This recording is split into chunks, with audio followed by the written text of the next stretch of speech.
Good afternoon, everyone. My name is Denise Camp.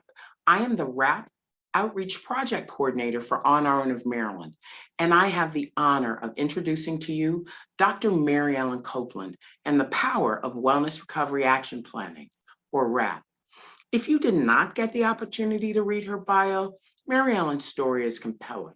She has been working as a mental health advocate, educator, and researcher since 1988. My knowledge of Dr. Copeland and her story started in 2008 while I was the director of a wellness and recovery center, formerly known as drop-in centers. It was called Marty Log, and it's a program under the Psychiatric Rehabilitation Program, Prologue Incorporated, in Pikesville, Baltimore County, Maryland. Since 2008, On Our Own of Maryland's RAP Outreach Project has trained a rough estimate total of over 500 peers as RAP facilitators. In turn, those facilitators have helped thousands more people learn about this internationally renowned evidence-based practice. Although Mary Ellen Copeland is listed as the author of RAP, she has always reminded us as facilitators that this plan was created by a group of people seeking wellness, and about how the plan helped her personally. RAP is a system of values and ethics. Its key concepts of hope, personal responsibility, education, self-advocacy, and support came directly from the voices and experiences of and wisdom of many, many consumers, survivors, and ex-patients like Judy Chamberlain and Mike Finkel. I can honestly say to you that I would not be here today without RAP and Mary Ellen's support. And Mary Ellen, look, my nails are done. You know what that means. Anyway, everyone, it is with great pride and pleasure that I welcome Dr. Copeland, Lee and Freedom Horton, and everyone who is part of our RAP community and to our 30th anniversary conference. Dr. Copeland, the floor is yours. It's really a pleasure to be here with all of you. I know many of you from my work with RAP over the years. I was absolutely delighted to hear of Dennis and Lee's work with peer support and RAP while they were in prison for 27 years, incarcerated for a crime they did not commit. When Lee and Dennis, also Freedom, went into prison, they asked their mother and grandmother, "What do we do now?" And they said, "Make the best of it." So they got trained as certified peer specialists and RAP facilitators. They were on call in the prison day and night, providing peer support, doing RAP trainings, and supporting people and developing and using their RAP. They had no days off. Dennis told me that their goal in working with people so they can have rich and rewarding lives, regardless of their circumstances. What a challenge. There are lessons for this in all of us. So I am really pleased to bring to you Lee and Dennis. So can each of you tell us what it was like for you personally? What was it like when you first got to prison? I can't imagine anything more devastating. What was hardest? What did you feel? Well, I mean, I can start off. I mean, going to prison for a crime, that I didn't commit, and let me just back up a little bit. I had a wife, I had 4 children, worked every day. I had never been in prison up that point. Had never been behind bars. Had never been to a police station, and so this was like a major shock. And as for me, for somebody who already suffered from extreme anxiety before and had managed to get a hold of it before I went to prison, it was like me just falling straight down a well. I mean, I couldn't. It was like the worst thing that could ever happen. Not just to me, but also to my family. And I know my brother's going to say something, but added to that tension, that anxiety, that stress was the fact that I had my younger brother with me. We were in the same cell at that time, going to prison, trying to figure out what had just happened. And, so it was the worst thing ever for us. If I can answer that as well. I too suffered with anxiety. I suffered that panic attacks alongside that anxiety. Also, I suffered with breaking out in hives as a result of being in that high stressful situation. the only words I can put to that is it was literally like almost like the worst day of my life. Next to it probably losing my mother. It was very difficult. I just, it just seemed like my whole world was just like had come to an end. I just didn't, every negative feeling, emotion, hopelessness, that's what I felt. I felt like I just didn't have a handle on anything. It was pretty bad. So given that, and this sounds horrific, what were the hurdles that you knew that you needed to overcome? And what were you hoping for? I can answer that. For me, I was hoping to get free again. In the process, just to bring it down to the bottom line, from the day we went in, just say this prison, is not an easy place. It's a hard place for anybody's imagination. And it's just not the men in there, it's the prison staff, it's the conditions. Everything is like transporting you from the planet Earth to a whole nother planet, and then saying you have to survive on whatever you can find. And so, I went in, my expectations, I really didn't have a whole lot of expectations. I was hoping that I would come out of this. In my naivete, I thought any day I would be free. Any day I was going home, they would figure this out, and miraculously they would just open up the gates and the doors and just let us out. And it was just that hope was there, and every day it was like it was hopeful, and then all of a sudden hope just began to just wane away. You began to just lose it. Like you have no hope for a future for yourself, because we used to always say prison is a dark and cold place full of dark and cold people. And, and that's the way you get in there, it's just like you just dropped, like I said, when I said falling into a well, it's damp, and it's dehumanizing. It's just a place of despair. And I can't think of no other way to describe it, but like being in a dungeon and no light. And so my expectations wasn't really high. I wanted to get free. I wanted somebody to feel what I was feeling, and but it wasn't nobody there to feel it. And freedom wasn't that wasn't on the horizon for a long time. Yeah. And if I can add to that quickly, Mary Ellen, I think Lee couldn't have said it no better. It was just I felt utter despair. I felt like, it was a place where nobody cared about anything. At least at that time, that's how my thinking was. I thought I wasn't going to survive this. I thought this was it. This was it. This was the end. Especially when I was dealing with anxiety and the panic attacks and the way I was. I didn't feel like it was a place for any kind of to seek any kind of help for what I was dealing with. And like Lee said, I remember we used to complain a lot about this whole entire situation, and it always, like he said, it always felt cold. It always felt like it was just dark. At least that was my thinking and my feeling at that moment or at those times. And I remember my grandmother, she came to visit us one time finally and this was after years of being in prison. She came to see us, and my mother had brought up, and we complained the whole visit, and we talked about how dark it was and how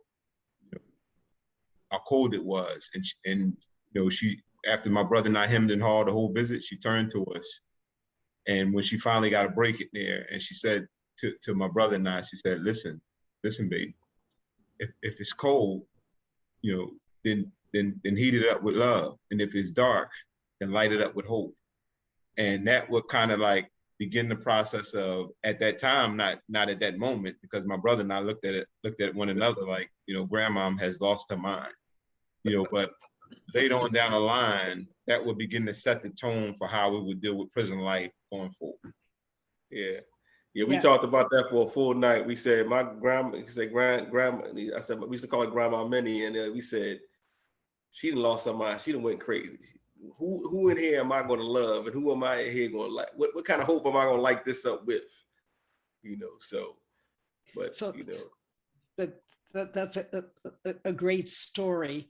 And I just want to take it to the place where there's people in the situation that Lee and Dennis have just described for you all over the country right now, experiencing what they experienced, but they may not have gotten that message. And Lee and Dennis did a tremendous amount of work spreading that message of hope and recovery in the prison. And they became certified peer specialists. And can you tell us about that? How did you became certified peer specialists, how that happened, and how did you use it in prison to do the kinds of things that your grandmother told you needed to do?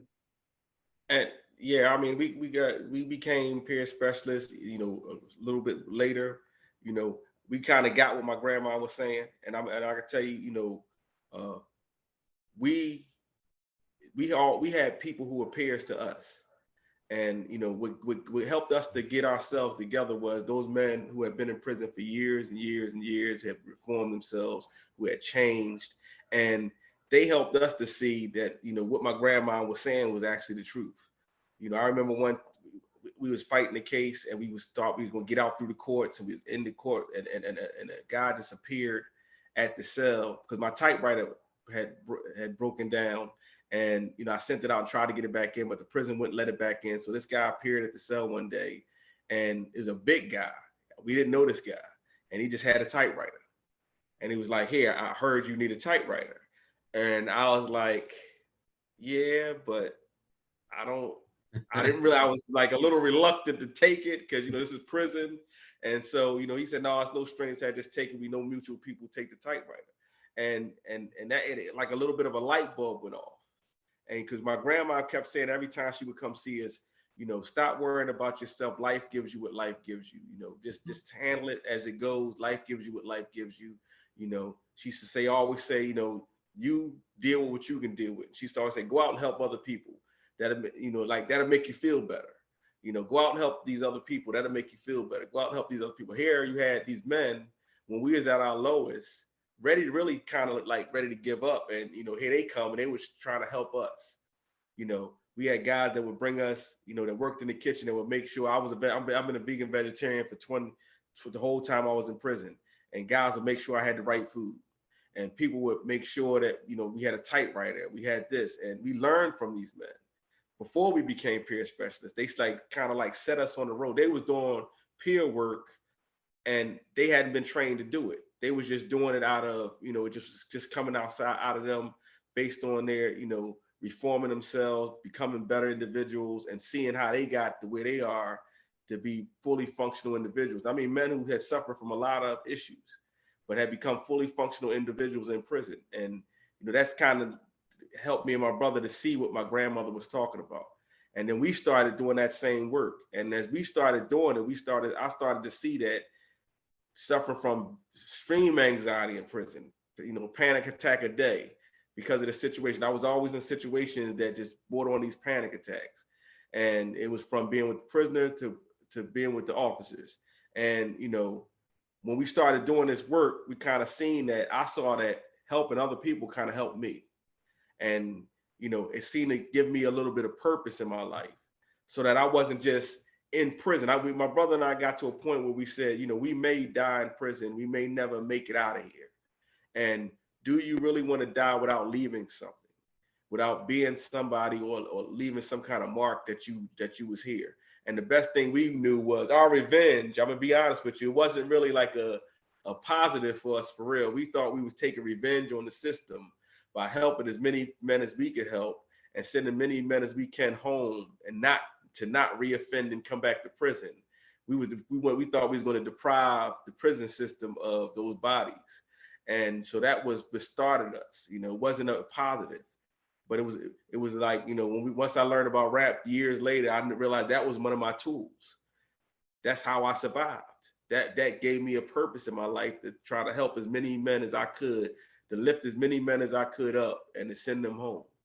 And, but we became peer specialists years later. The work we was doing, somebody just saw us one day and was like, we got a program coming to the prison. I want you to be in it. And we went down there, and I think that was the best program that they ever introduced in the Department of Corrections. And, it's a certified peer specialist. And once we went through it, it seemed like I was just so proud to be doing something that meant something. And, I know my brother wants to say something on this. I could talk forever on peer specialist work, but I'll let him get in there.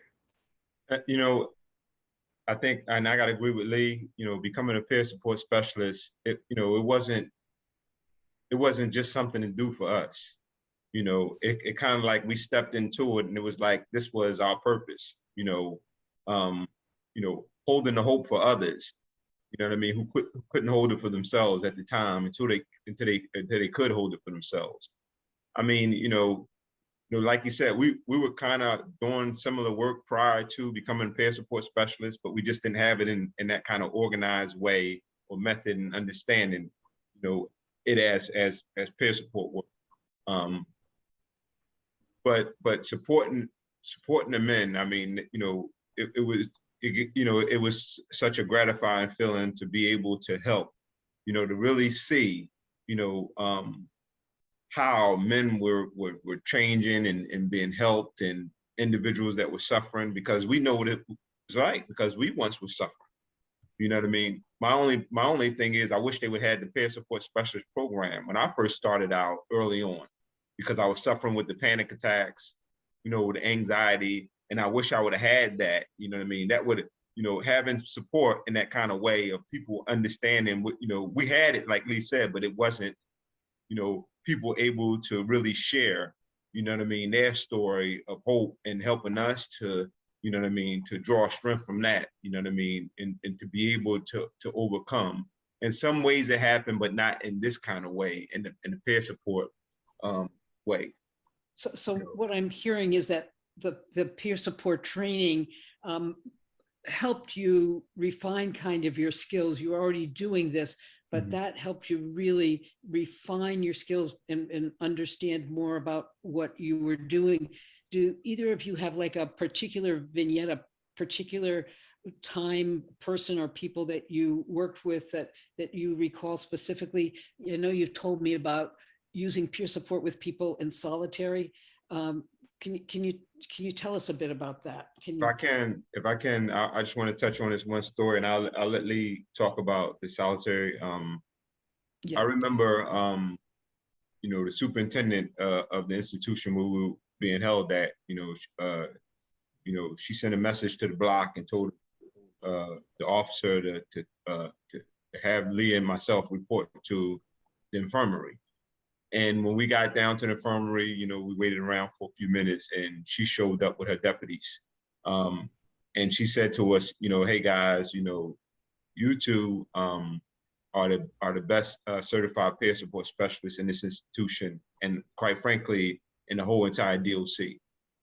I got an assignment for you guys. I have a young guy here, a juvenile, who was 17 years old. He just was transferred in from a juvenile facility. He had a lot of time, and but here's the thing: he's going to die. He's struggling with major health issues, and it's imminent. He's going to die. There's no way around it. So we were like, wow. But what we need you to do is we need you to offer peer support to this individual. So we begin to, when they gave us everything about him, and so we begin the process of offering support. We did what we do. So immediately, and I don't want to belabor it, but once they took us in his room in his hospital, he was laying in the bed. He couldn't get out of the hospital bed. And they introduced us to him, and after that they left. So it was just me, him, and Lee. And we started just talking to him, saying little things to him, but we began to notice something through the course of days that we would spend with him. We noticed his diet was bad, what he was eating. He was eating a lot of junk. We noticed that nobody was really, trying to prod him to get out of bed. So we begin the process of, helping to change his diet. We begin the process of supporting him in changing his diet, supporting him and, advocating to the folks that the kitchen staff that brings him his food to start bringing him better food. And basically, to make a long story short, in weeks, we had him up out of the bed and talking more. He wasn't talking at the time that much, but we had him talking more. And then before you know it, we had him, going down to the gym with us, and before you know it, we had him playing basketball.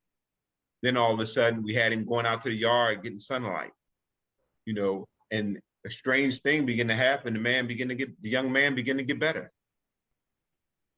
and, next thing you know, all of a sudden he's no longer going to die anymore. And this was a testament to the fact that, not only was he sick, but he was feeling hopeless, and, we, were holding the hope for him until we can give it back to him to hold it for himself, and the thing about it is we wrote plays and we put on plays, and, we would take like 3 months, we would audition for these plays, and it would take us 3 months for guys to rehearse and all that, to put on these plays with about, anywhere from 150 to 200 something men. And we got him into one of the roles of the play, and you talking about lifting his spirits, basically, what it was is he had no purpose in his life. He's just sitting in prison, he's eating bad, he's sick, no wonder why his death was imminent, but at the end of the day, when we got done, providing support to him, he lived, he's doing wonderful to this day. And that is just a testament to peer support. Yeah, and what my brother said is so right. He had I don't think it was just eating that put his because he had cancer. His cancer went in remission. I think, like he said, when you're hopeless and people tell you you're going to die, and you don't have anybody around you that's just encouraging you and supporting you in any kind of way, that just tells you the power of peer support. And he came back and he's moving and he's living on to this day. And but solitary confinement, when we became peer specialists, I think that's was the most important program they could ever brought to the DOC. I mean, because in the Department of Corrections, for the most part, you have men that's forgotten, nobody cares about, and they're just there. They've committed crimes. Most of them will tell you, but you'd be surprised. There's a lot of first-time offenders in prison. Men who went to prison, women who went to prison, who that was the first time they ever committed a crime, ever been in prison. And it's hard to adjust to an environment that just takes everything away from you and doesn't allow you to have any responsibility in your life. You don't open the door for yourself. The door is hit for you. And you don't make your food. Your food is made for you. You're told when to go to sleep, when to take a shower, when to get up, when you can go outside to get sunlight, when you got to come in. And it's so restricted, and people believe that prison should be like that, but I would make the argument that they shouldn't. But a lot of these men, because they have such a hard time adjusting, wound up in the RHU, which is restrictive housing unit, which is solitary confinement.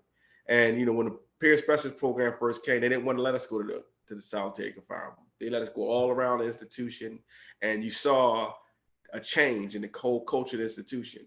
Well, at some point they had a real protest down in solitary confinement in our institution, and all the men in every cell was disrupting something, and they didn't want to call anybody to come in to try to quell whatever was going down. So they called my brother and I and another guy. We were all three peer specialists, and they asked us, did we think we could do something? And the first thing we said to them was, okay, just give us the block. And all the officers left the block. And we just walked around because we knew they had cameras anyway, but all officers left the block. We walked around from cell to cell, and we just did what, peer specialists do. And we talked to every single man on that block. And 90% of the stuff that was the reason why they were having a protest and they was doing what they were doing was little minor things, which are not minor to an individual when you're trapped in a situation. Like one individual just needed an extra sheet. He was an older guy and he couldn't stay warm, and he just needed a sheet. And he was cold and to the point of torture. It felt like torture to him. Another individual just wanted to know whether his family was all right. He hadn't heard from his family in 3 months. And he just wanted, somebody to call somebody in his family's house. These were little minor things. And we got the officers to agree to most of everything that the guys wanted. And they saw the worth in peer specialist work for the first time, I think, in that situation. And after that, that we began to do rounds 3 times a day down the RHU. And it was, I think, maybe 25 of us. And we rotated and did rounds, and the solitary confinement pretty much emptied out. When I became a RAP facilitator, the first RAP I helped somebody do was in solitary confinement. And, I went to solitary confinement because I used to go at nighttime. As Mary Ellen said, we were on call around the clock. So you had to be on call. They called you anytime, 2 o'clock in the morning, 1 o'clock in the morning, 8 o'clock in the morning, 9 o'clock at night, afternoon, whatever. And one night I went down on my round and there was a guy just standing on the door. It was like about 12 o'clock at night. He was just standing there. And I walked by and, he was suspicious and he didn't, I walked by, didn't want to talk. And then because we wore green shirts and then once I went down, I was about to leave, he called me back and asked me, what's up with the green shirt? And, like with a little bit of attitude. And then I got to talking to him and, and during the course of the conversation, I offered rap to him. He didn't want to take it at first, but then I started trying to tell him about, how to put action plans in place and, how to prevent himself from going to the hole and things like that. But the next time I came back, he wanted to get deep into understanding what rap was about. And then every time I did a round, I showed him a different part of rap and I told him a different part of how to write his own rap. Well, the best thing I ever thought, was this was a guy that had in the last maybe 5 to 10 years hadn't been out the hole but a few months at a time. And when I saw him, he was out of the RHU and he was out of solitary confinement, and he came up to me in the hallway and he was like, listen, I've been working this rap and I haven't been back to solitary confinement. I'm not going back and I'm done. And that showed me that, between peer specialist work and rap inside prison, like my brother and I said, we don't understand why every prison in the country don't have this and have rap facilitators and peer specialists in every state prison in the country. And don't get me wrong, the administration, the rank and file COs, they were totally against. The main people who tried to sabotage the program were the main ones who was calling us nightly to come and handle a situation for them. Because once they got on board, they realized that this made my job so much easier. But to make a long story short, the violence in the prison because of peer specialist work and teaching people rap went all the way down. It went from being like ultra violent, fights every day. The hole was full, past capacity, until we went down the hole. It was like 5 cells was with people in it, and the rest of the cells were empty. And that was, because when you don't have anybody to talk to, and now with these peer specialists walking around the institution, in the middle of the night, you could hit the button and tell the officer, I'm having some issues. I need to talk to somebody, and they'll call a peer specialist to the block. And the guy could come out the cell and sit down and talk with him. That solves a whole lot of problems that you don't have to have. And like my brother said, with that young man, people used to be like, y'all brought a guy back from the dead. But he would, I used to be like, no, we didn't raise nobody from the dead. But I understand what they meant. It wasn't us. It was giving this man some hope. Like my brother said, our job was to hold hope for people. People held the hope for us.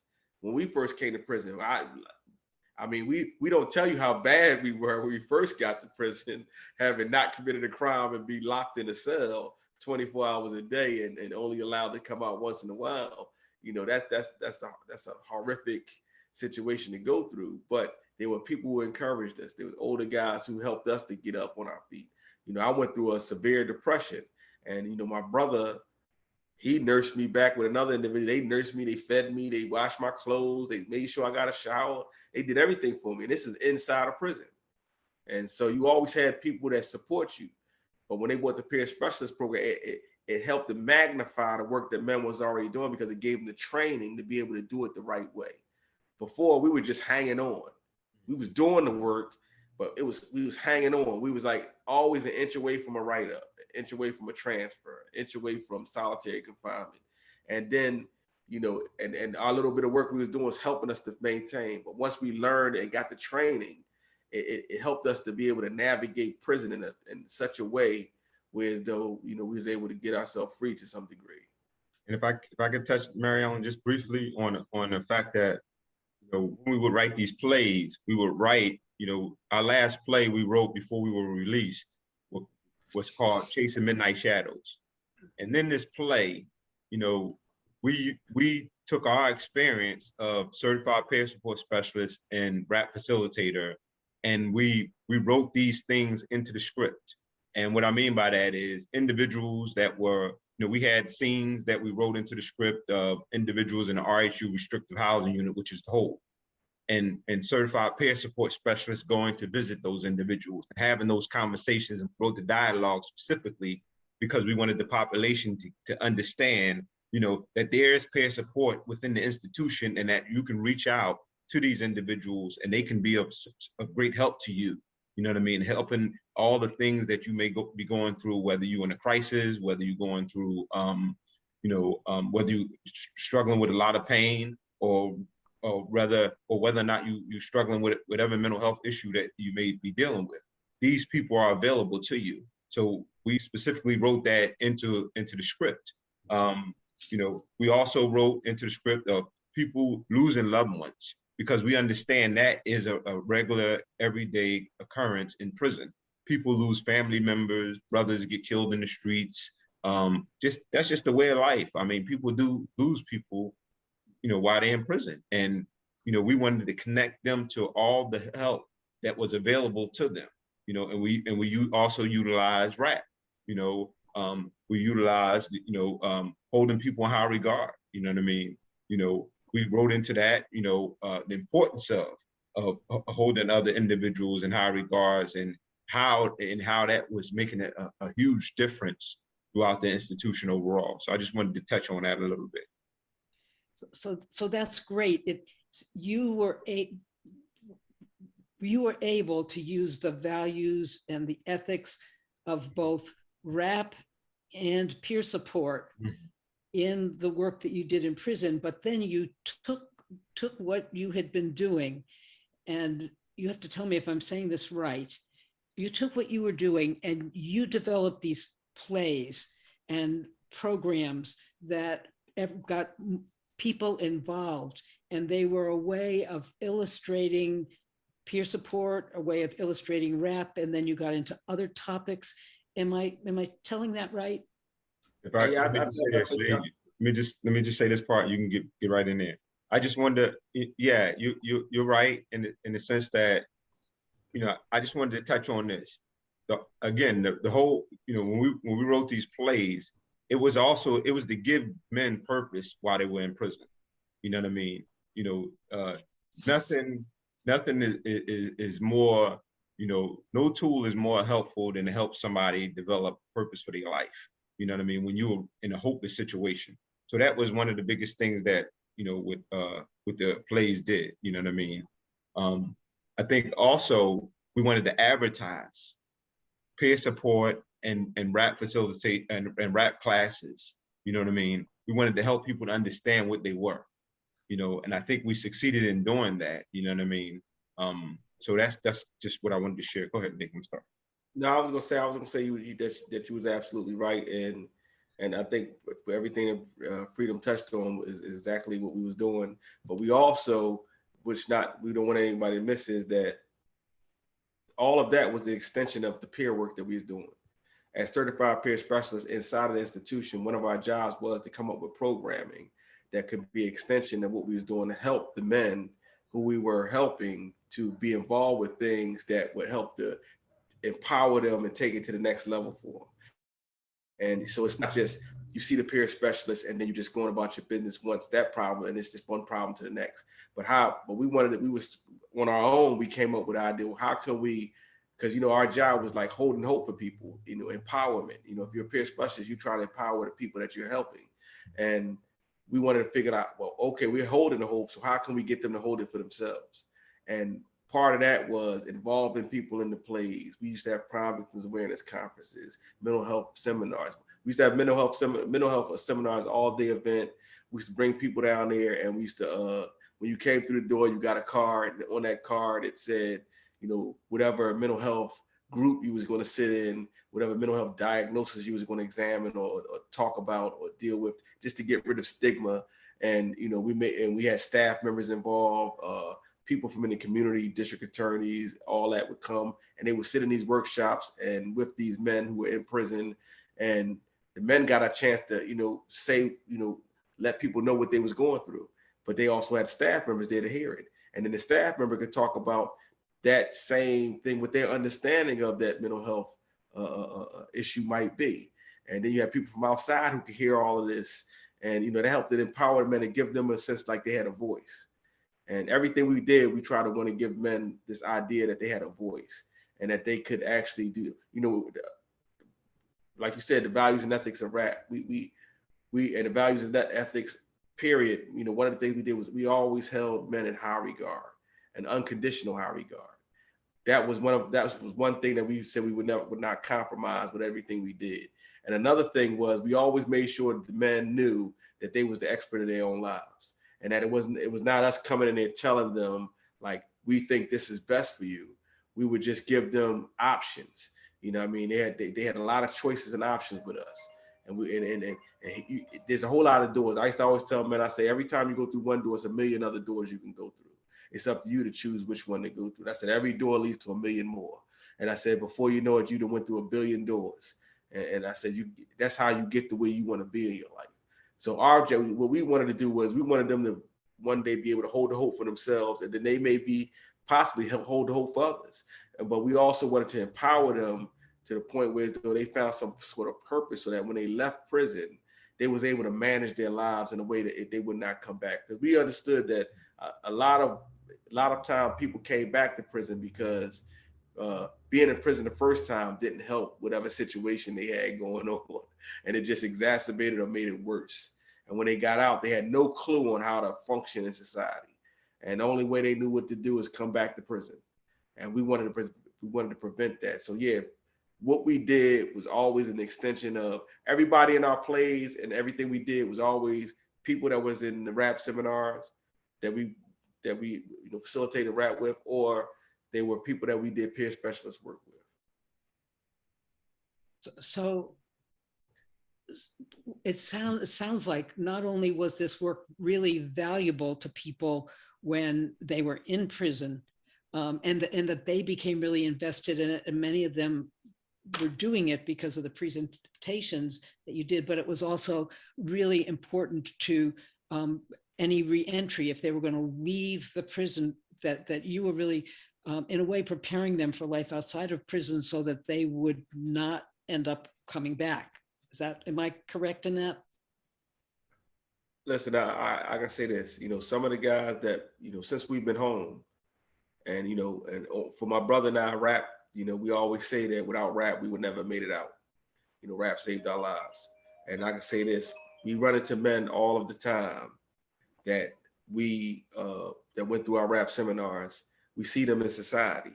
And the best thing ever, the most gratifying thing for me is seeing somebody who's functioning at such a high level. Somebody who was a repeat offender, as they would say, 3-time loser. And here's this man now out in society, involved in organization, somebody who's working every day, building bridges, and is not going back to prison. And then they say, the only reason I'm not in prison right now is because, when I went through that rap thing, this one thing I got out of it was this.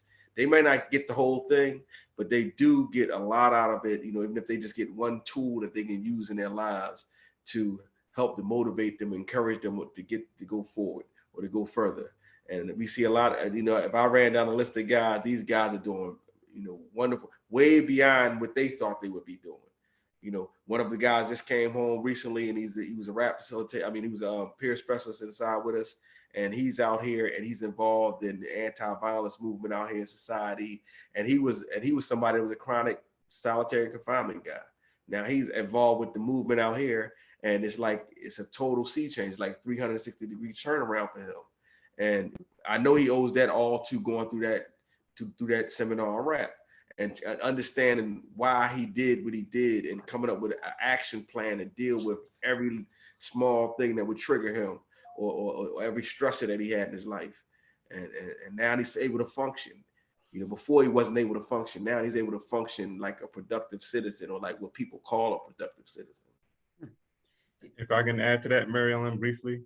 Sure. And I agree with Lee, you know what I mean? Not only did rap save our lives, but it also helped us to navigate back into society. Like you said, to have a successful reentry. You know, rap allowed us, you know what I mean, to identify, you know, how we need to be moving once we, you know, were released back into society. You know, we begin to lean on our tools. You know what I mean? You know, we begin to work our action plan. And between our tools and our action plans, we begin to function at a high level. You know, we begin to, we not too long after being released, we begin to work on a Senate campaign. And because of our own rap, you know what I mean? You know, don't get me wrong, when you come home after being in prison 28 years, you got a lot of stuff you got to deal with. You got to acclimate yourself to society. You don't know how to utilize or use a lot of this technology that's out here. And I'm talking about something that could be something as simple as going into a CVS pharmacy and not knowing how to work the checkout counter on your own, because there's no one there to help you but you. You know, this is how our world has changed. But if you don't have a way to, and a system to manage that stress of those things, then this is how so many men and women too that have been in a long time will come undone and find themselves right back in prison, because it seems like life has left you by, you know, or the world has left you behind. And, you know, and we were fortunate to, you know, when we find ourselves in stressful moments, we go work our rap. We go to our tools. You know what I mean? What tool I need to pull out of that toolbox and begin to work, because right now I'm stressed, you know, to help me to get back to not feeling stressed, or get back to feeling to the best of myself, you know. And that's what we would do, you know. And we got to work in our rap so much, so we were able to function again. We were able to function at a high level, and you know, to the point where we were working on the Senate campaign, and we were helping to be successful in that Senate campaign, you know. And I'm just giving you a little and that just one thing out of many. We begin to work with community centers. You know, we begin to be involved in the community overall, you know, in ways, because our rap, you know, helped us to function at a high level. So there's a question that came up in the chat. This is what you're sharing is fantastic. And a person has asked, do you have plans to publish that we've talked about peer support, we've talked about rap, but there's this whole other component where you develop these plays, these programs, and I know that you actually were able to invite people in from the outside to be part of these programs and to be able to present to the community. Do you have plans to do anything with that now that you're no longer in prison? Do you have any, are you going to write about it, publish it? Or are you working with anybody now? It's such a unique, a new, an innovative thing to do. That, do you have a plan to go forward with that? Yes, we I don't know if we have a concrete plan yet, but we do want to go forward. We're trying to make some things happen. But what I think anybody that's on here should know is that, you know, my brother and I, we talk, and we do a lot of conferences and things like this, but we just got out of prison. Most people think we've been out of prison for a long time, but we just got out of prison. We've been out of prison, I think, coming up on a little over a year. And, you know, if you go back to this time in 2020, if you will go back to February 1st, 2021, we were in a prison cell. we didn't get released to February the 12th, 2021. So we're still adjusting to, although we've hit the ground running, because we had, like I said, rap, you know, I just say this, and I want to go back a little bit. We used to market rap in prison as a tool to help you live your best life every single day. I used to tell guys in my seminars, I used to say, pick out the best day of your life. I said, just sit there and think for a minute and pick the best day of your entire life so far. And that's what we're going to create with rap. I said, we're going to show you how to figure out a plan so that you can live that day every single day. And if you can live that day every single day, you can function at your very best every single day. It's going to take you a long way in your life. And I said, it may seem boring because who wants to live their best day every single day, but that's what we're going to do. And my brother and I took that and that helped us to live our best day every single day in prison, to the point where though we managed to, you know, manage our prison situation to the point where we filed the first ever actual innocence application to the Pennsylvania governor, and they actually went through the board of pardons, and we got it, and he signed the papers, and we came home. And you know, but it took a lot to get there. And if we had we not had rap, we'd have broken down early in that fight, and we would have probably lost. And because we became you know, what my brother didn't say is, during the course of trying to get commutation, my mom passed away, who had been our strongest advocate, and we got denied, and then she passed away right after that. So it was like a double blow. So we leaned heavily on the tools that we had developed in our plans for rap, and that helped us to get back up on our feet, to get moving, to heed my grandmother's words, and to look at all of what we had learned in rap and in peer specialist work to motivate ourselves. We were each other's peer specialists at the time, and we were talking about rap and talking about this, and we threw ourselves back into that work, and that got us recognized by people, and then people came to support us, and they got us, and that helped us to get through the door. But when we came through the door, we recognized out in society that it was really no different than us being on the inside. It was people all around us who also needed people to hold the hope for them.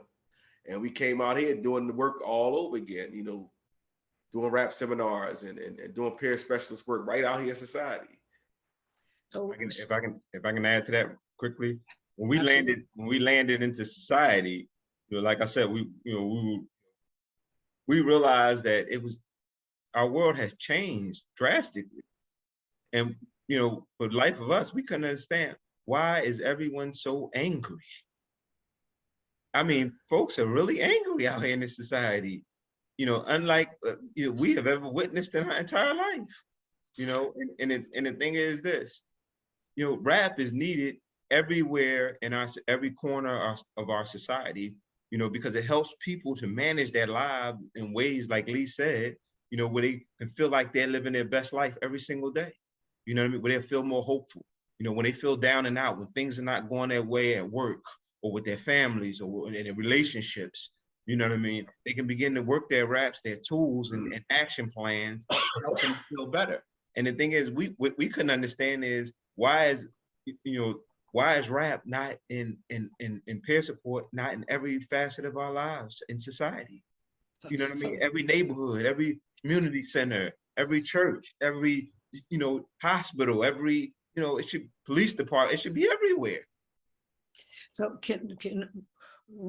we have talked about, I've talked with Dennis and Lee a lot about how we can get rap and peer support, maybe even the plays, the programs, all of that kind of thing, how we can get it into other places in the prison system.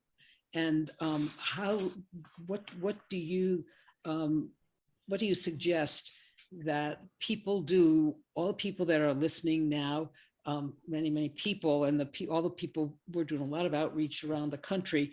How do you suggest that individuals advocate for rap, peer support, and other and plays and whatever else really work well for you? How can people here be involved in this? Let me just say this, Lee,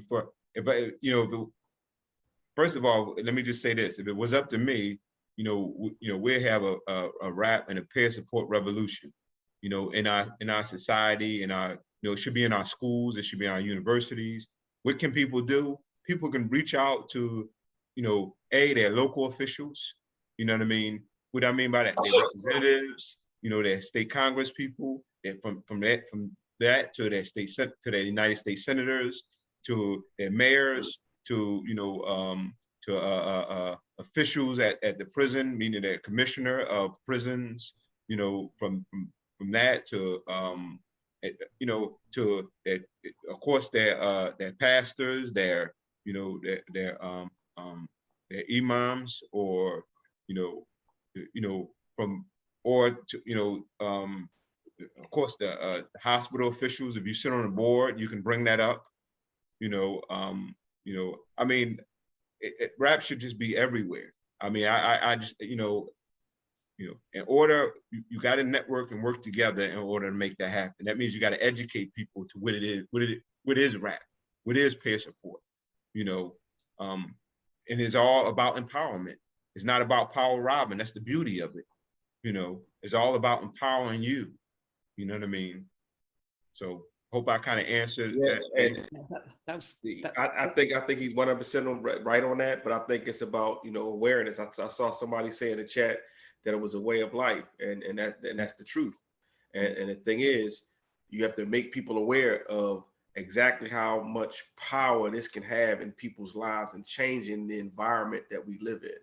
When they understand how it can change the culture that exists in prisons, if you can get that across to people, if you say this, tell us to people when you meet them, that have the authority to, the green light rap in a prison.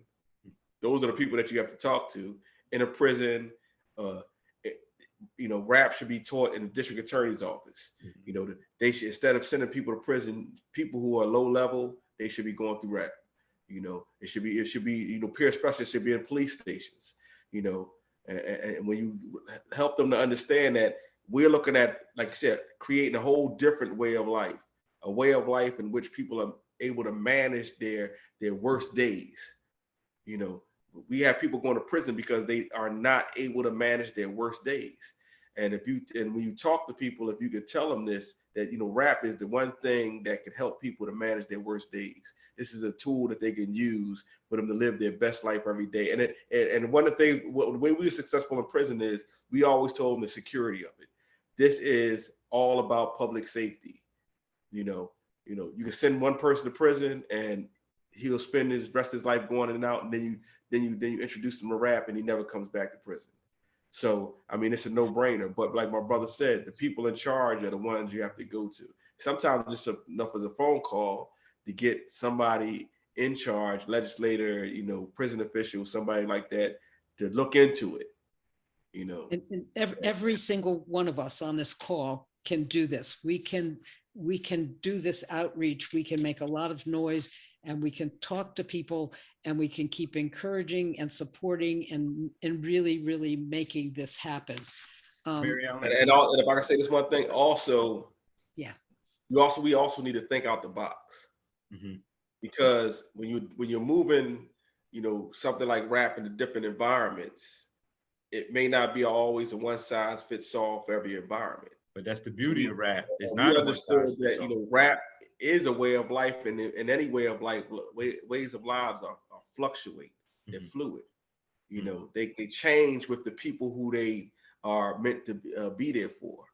And I think that's something right along with how rap is. It changes for the people. It's there to empower the people, not to be a rigid thing that you can never change. And so we sometimes just need to think out the box. And if I can add this one caveat, the thing about rap is it helps you to understand, how did I get here? See, that's the key that I think, a lot of these other programs don't do. It don't take you way back into where did this all start at? You know what I mean? And bring you up to where you are today. And that is, now that you are empowered about how did I get here, now you know how you need to go forward. So how this is so important and so valuable. But one of the values I think of rap certainly is that it's voluntary. And so how did you work with that within prison? You couldn't say to somebody, you have to go to this or you have to do this. Or did you, how did you keep it voluntary? Well, that's one of the things that we definitely would not have done. You know, voluntary, forced anything in prison doesn't work. Forced anything in prison, that just doesn't work. You can say this is mandatory, you need to do this, it doesn't work. So we left it open. The reason why the men signed up, once we opened up the sign-up sheets to individuals sign up for rap, the sign-up sheets we ran out of them.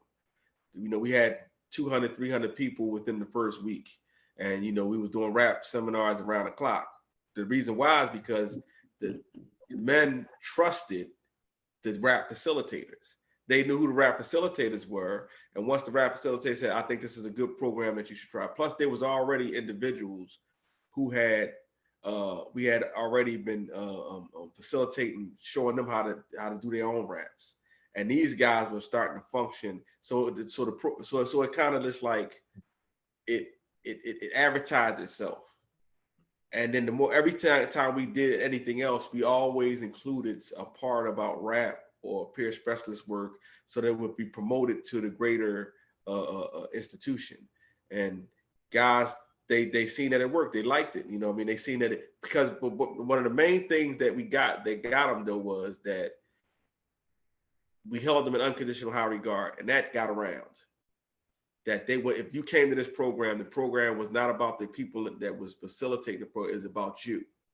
And that everything, we meet you where you are. The program meets you where you are. So you don't have to have no special skill set in order to come into it. And then it's meeting you right there. And then on top of that, you know, you came in as an expert.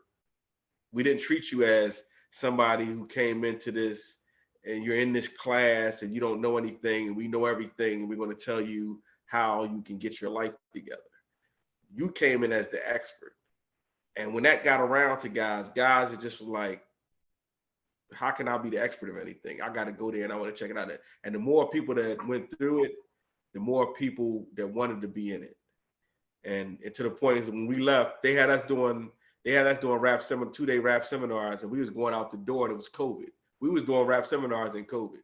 We would have 4 or 5 guys in a room doing rap seminars during COVID.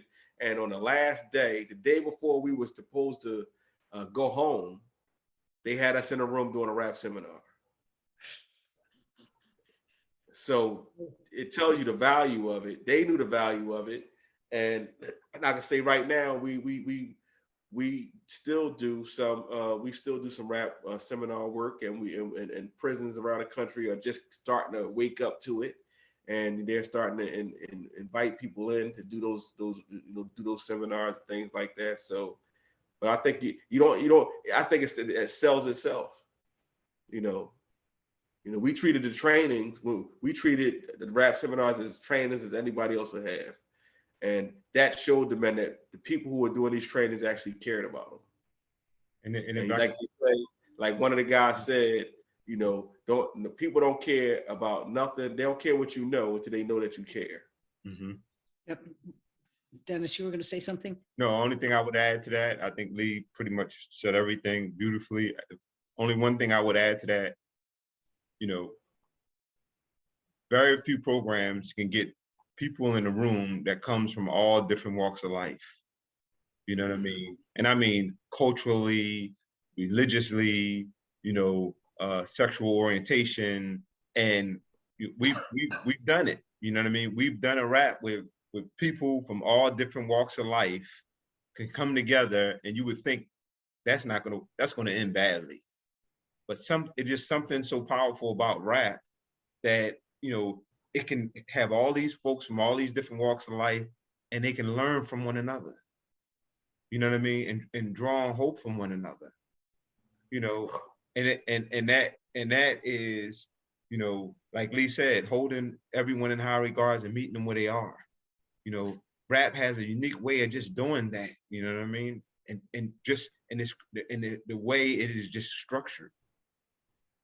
So when you first got your training, who did you get it from? Did you get trained from people within the prison, or were there people from outside the prison system that came in and did the training? So we Well, so we were trained from people that actually came from outside. You know what I mean? No, actually, we were trained by the mental health advocate for the DOC. You know, we had to transfer from one prison to another with other individuals from their respective prisons to one central place where we all would be trained. You know, and then we would go back to our respective prisons where where we were sent from to do the work. You know what I mean? To be facilitators. Yeah. And that's what we did. We spent a week at that particular place, that designated prison. We were trained, and then we went back to the prison where we came from, and the mental health, DOC mental health advocate would help to institute, networking with the prison that we were at to make sure that, the values and ethics of RAP was being held to. They were holding it to, that DOC mental health advocate was holding that institution to those values and ethics, and making sure that we had the room to do the work. So that also had played a central part in us being able to do the work on the level we were able to. So I'm not sure how we're doing on time, but I guess they will let us know. Are there other questions that people have for Lee and Dennis? Because what are the things that you would like to know from them? Well, I mean, I saw one question that asked whether or not we could train RAP facilitators. I think that's what the question was. And my brother and I both, when we came home, we both, got trained and became advanced level RAP facilitators. I see Sandra on there. So, that was one of our, classmates, I guess you could call it. How you doing, Sandra? So we became advanced level facilitators. We love Sandra, Oh, yes, without a doubt. Without a doubt. So yeah, we became advanced level RAP facilitators, so we can train RAP facilitators. And where are you doing RAP trainings now? What's the work that you're doing now that you're no longer in prison that has to do with RAP and peer support and other work? Well, I mean, at the end of this month, we'll be on our way to North Dakota State Prison to train some individuals down there to be RAP facilitators in the prison down there. I think we'll probably be going into a prison in Pennsylvania soon. But we also do RAP facilitation with a lot of prisons around the country, stuff like that. We do seminars still. We train a lot of guys. We go through the seminars, we teach them how to put together their own raps.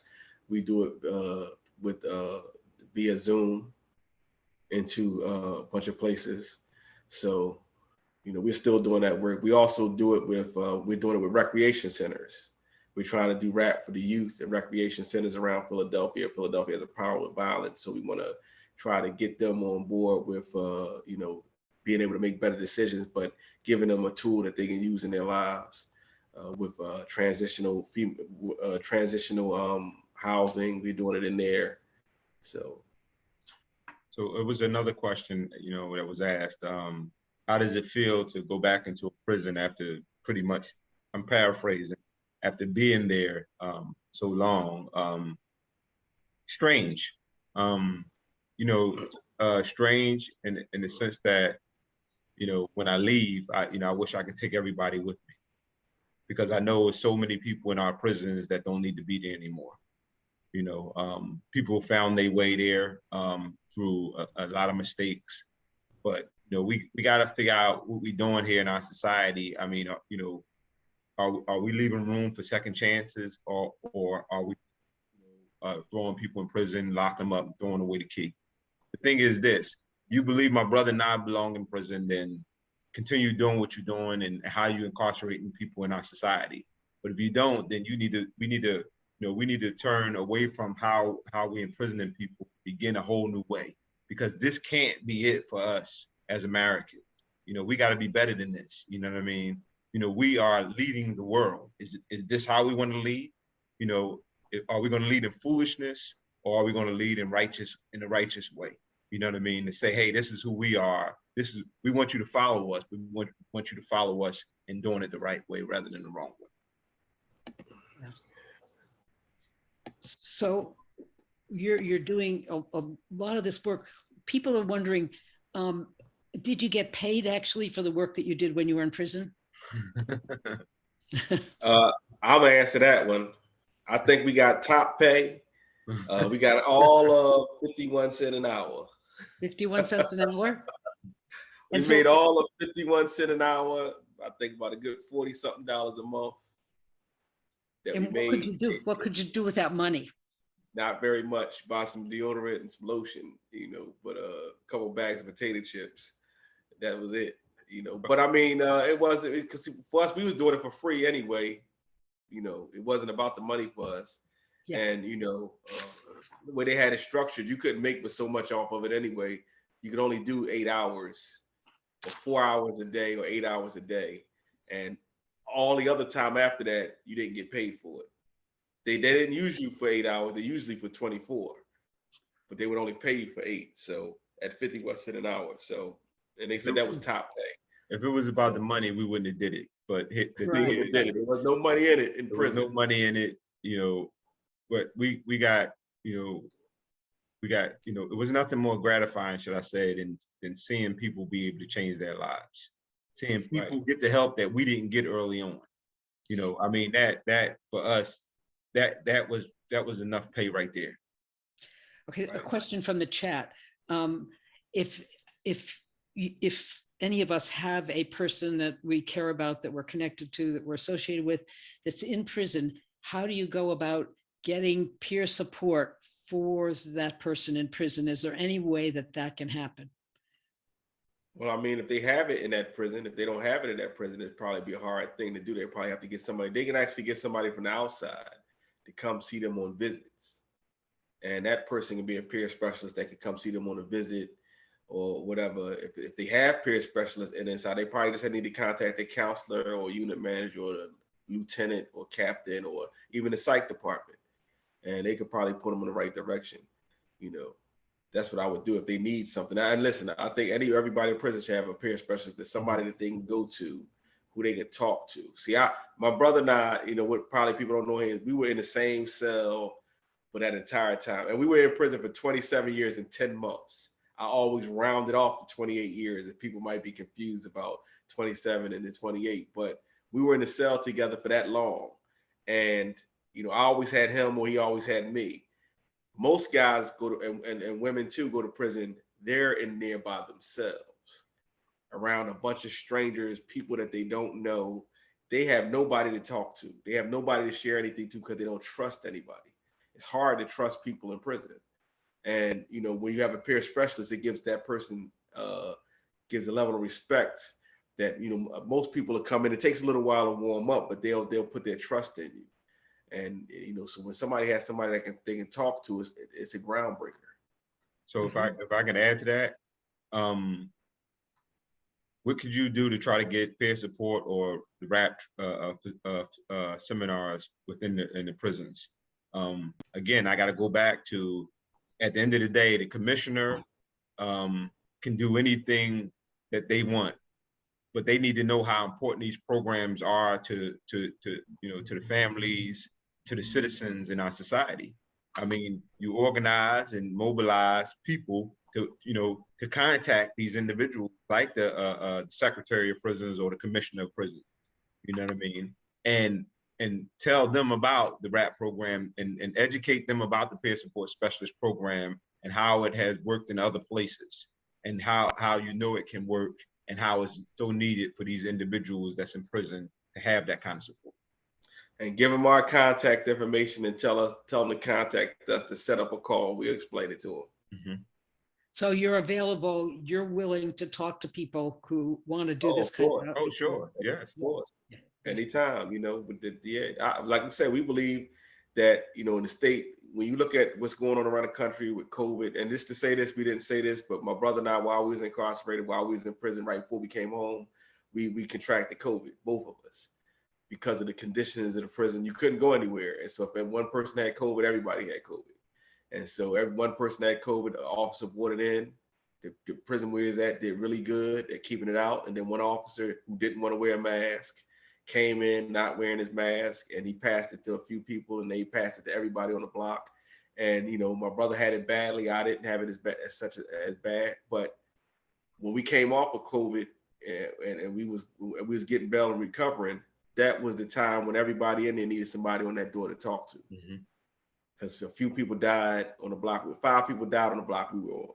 So, all older guys, all guys who was like the glue of the block, guys who, it was a lot of grief because you lost all these older guys that were like people, grandfathers and fathers and uncles on the block that everybody could kind of go to and talk to. They were all gone, and just a blink of an eye.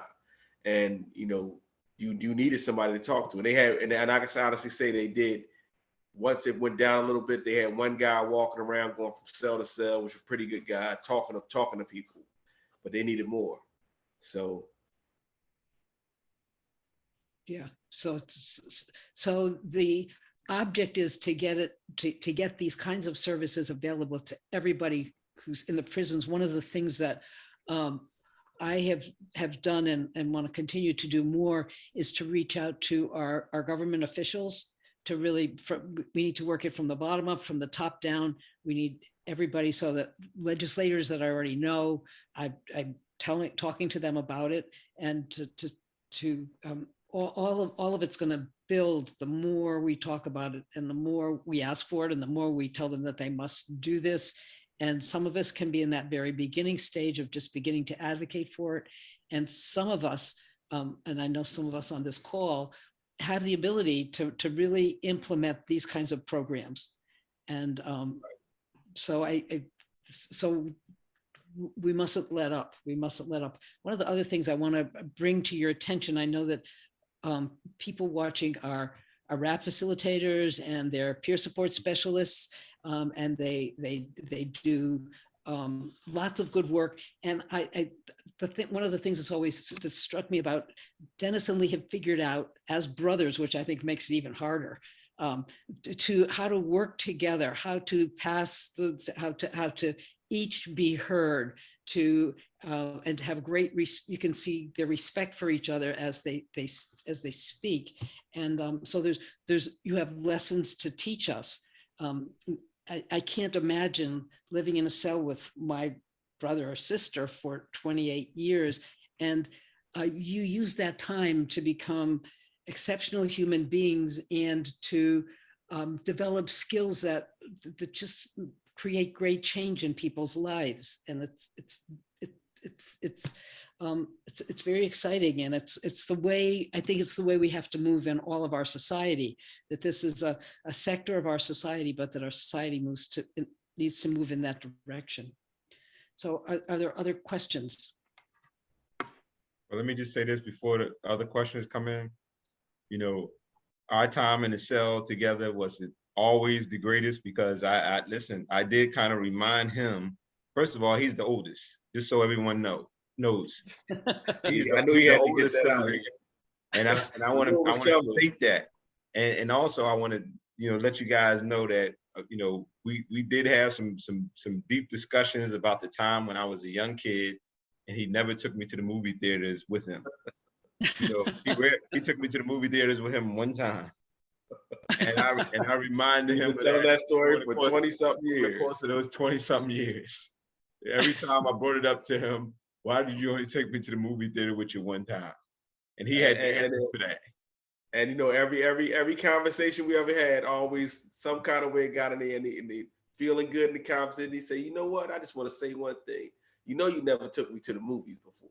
And I just look at this guy like, you're really not talking about that again, are you? You're not letting go of that one. Not at all. But don't, like he said, it wasn't always easy, but having that peer work helped us to kind of see we had a common purpose in doing what we was doing. And when you have a common purpose with people, it helps you to work. It's easier to work with them than it is when you don't have that purpose. We knew we was both going in the same direction. Yeah.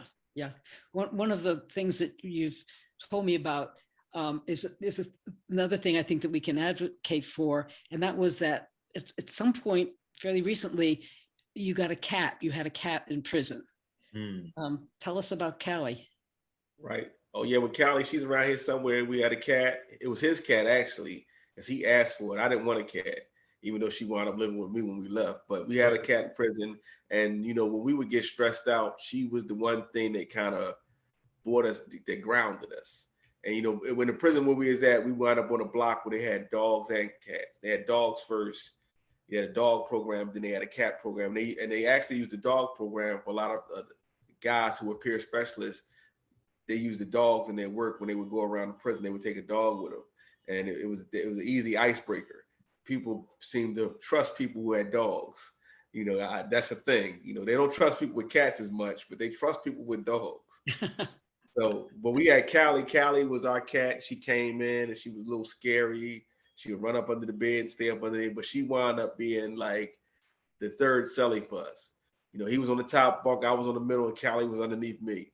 And whenever we got stressed out or something was going on, she would always pop up, jump up on you, bite at your ankles, lick your hand or something like that. And she used to sleep on the top around my head. She used to just get up around my head in the bed, and she kind of calmed us down a lot. And when they said they was gonna release us, that meant that that they was releasing Callie also, so we took her home with us. Mm-hmm. Or should I say, he took her home with him. Yeah, I took her home with me. Because him and his wife and his granddaughter, they have her. Yeah. I'm not gonna ever let her go. So let me just say this: when we first got Callie, she, I remember the first day, she came into the cell and she just was yelping and hollering and hooping and, right, Lee and I, we was like, because keep in mind, we've been in prison at this time for at least, I think, about 25 years. And, I had a cat when I was on the street, when I left the street, but that was a long time ago, and this cat was like a baby that was hollering. What are we gonna do? Is something wrong with the cat? You know what I mean? We need to get some help for the cat. What's going on? So Lee grabbed the cat and held up, and kind of held her a little bit, and then she kind of settled down a little bit, but we was like, didn't know what to do initially, but she became part of the family, and we began to love her, and like Lee said, she became like a de-stressor for us, and she, when folks said, hey, okay, you guys, it's time to go home, she looked at us and said, well, what about me? Y'all, are y'all just gonna leave me here? And of course we was like, no. And he got his wife and to get her, and the rest is history. She, she's with him right now. So I think our time is up, and shared a lot of stuff. We've covered so much, and so it's really nice. And I guess, is there just a final statement that either of you or both of you would like to make? I can go first, and I can't overstate how how rap and peer support is so instrumental, can be so instrumental, in everyday people's lives. How people can go from bad, living a bad quality life to living a great quality of life. We know firsthand because it helped us, and not only that, we've offered support to many that we saw do better in their lives. You know what I mean? Prior to us coming in contact with them and offering that support. And through the rap seminars, we saw people, just go from life just out of control to managing their lives better, making better decisions through the tools and the action plans. And us ourselves, we are the evidence, on both fronts, in peer support and in rap, and we're managing our lives great. We're out here in society and we're doing so many wonderful things, not only just to help ourselves, but to help others. So we're continuing the work that we were doing on the inside out in society. So, I mean, I feel like, listen, I'm living my best life every single day. Even when I'm down and out, I still feel like I'm living my best life because I know I work my tools, you know what I mean? And I work my action. Lee, great, thanks, Dennis. I mean, I'm gonna be real brief. I'm just gonna say, like, this peer work and rap is for me the answer. You know, it's the answer to a lot of people's problems. And I think that when you say it's a way of life, we just got to make it a way of life for some people. I think we just got to get it to them, help them to understand it, and help them to see that they can live the best life they can ever live once they just write that first rap for themselves, or they engage with somebody who's actually a peer specialist who can actually guide them to their best destiny.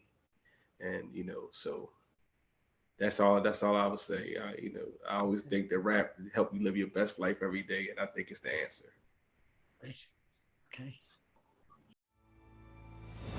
Our mission is transformation. Through mental health or substance use challenges, we found our voice. With 30 years of experience in peer-run alternatives, person-centered training, and systems-level advocacy, we empower agents of change, lifting up leaders with lived experience to shape the future of healthcare. We are on our own of Maryland.